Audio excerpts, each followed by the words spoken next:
دنیا بھر میں مقبول کاؤ بوائے ہیڈ کس نے ڈیزائن کیا؟ کاؤ بوائز کون تھے؟ کہاں سے امریکہ آئے تھے؟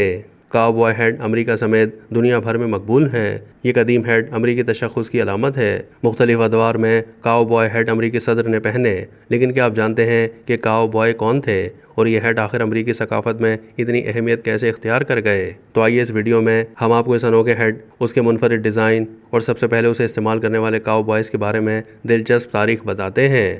برطانوی نشریاتی ادارے BBC کی ایک رپورٹ کے مطابق جب ہسپانوی آباد کار 1519 میں امریکہ آئے تو انہوں نے اپنے مویشی پالنے کے لیے مزید مویشی خانے بنانے کا آغاز کیا۔ اس دوران اسپین سے گھوڑے درآمد کیے گئے۔ میکسیکو کے مقامی کاؤ بوائز کو ویکوروس کہا جاتا ہے، جو ہسپانوی زبان کے لفظ واکا سے نکلا ہے، جس کا مطلب گائے ہے۔ ویکوروس کو مویشی پالنے والوں کی جانب سے اپنے مویشیوں کی دیکھ بھال کے لیے رکھا گیا تھا۔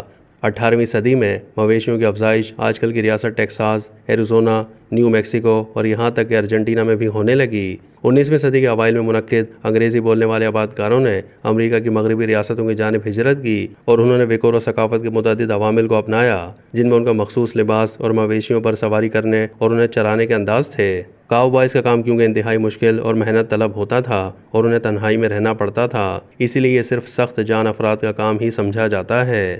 کاؤ بوائز مختلف قومیت سے تعلق رکھتے تھے، جن میں افریقی نژاد امریکی، مقامی امریکی، میکسیکو کے رہائشی، مشرقی امریکی اور یورپ سے آئے آبادکار شامل تھے۔ بلکہ یہ بھی کہا جاتا ہے کہ ہر 4 میں سے ایک کاؤ بوائے سیاہ فام ہوتے تھے۔ تاہم بعد میں ہالی ووڈ فلموں میں کاؤ بوائز کی شناخت ایک سفید فام مرد کے طور پر کی گئی اور ان کاؤ بوائے ہیڈز کو ہالی ووڈ کے ذریعے دنیا بھر میں متعارف کروایا گیا۔ اس حوالے سے 1954 میں سگریٹ کمپنی مارلبورو کی جانب سے ایک کاؤ بوائے کو اپنی تشہیری مہم میں استعمال کیا گیا تھا، جس کے بعد سے دنیا بھر میں مارلبورو مین کی اصطلاح مقبول ہوئی تھی۔ کاؤ بوائے کنٹری کا مرکز سمجھے جانے والی امریکی ریاست ٹیکساس میں ایکسچینج اسٹریٹ پر یہ کاؤ بوائے اب بھی سیاحوں کے لیے مختلف جانوروں کی سواری کرتے دکھائی دیتے ہیں۔ کاؤ بوائے ہیڈ کو امریکہ میں مردانگی کی علامت کے طور پر دیکھا جاتا رہا ہے، لیکن اب یہ فیشن کے طور پر بھی پہنا جاتا ہے۔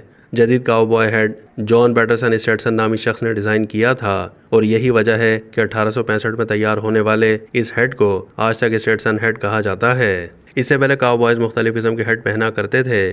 اسٹیٹسن نے ایک ایسا ہیڈ بنایا جو چھاؤں بھی فراہم کرتا تھا اور یہ دھوپ میں کام کرنے والے کاؤ بوائز کے لیے آرام دہ ہوتے تھے۔